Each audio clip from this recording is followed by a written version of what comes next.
বাজার থেকে ফেরার পথে ওপরের ফ্ল্যাটের মাসিমার সঙ্গে দেখা।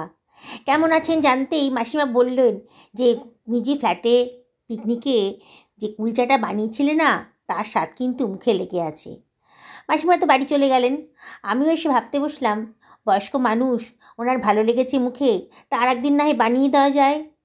25শে ডিসেম্বর ফ্ল্যাটের পিকনিক হয়েছিল, ওখানে আমি বানিয়েছিলাম ফুলকপির কুলচা। সকলেই খুব প্রশংসা করেছিলেন, মাসিমাও খুব ভালো লেগেছে খেতে।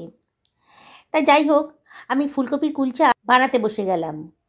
ফুলকপিটাকে রেডি করে, মানে ফুলকপির পুরটাকে রেডি করে ময়দাটাও মেখে নিলাম।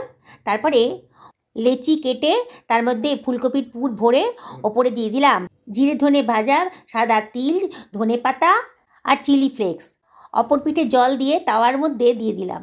তারপরে তাওয়াটা উল্টে এপিটপিট ভালো করে সেঁকে নিয়ে বাটার ব্রাশ করে দৌড়ে চলে গেলাম মাসিমার ঘরে। হাতে কুলচা দেখে মাসিমা তো পুরো থ।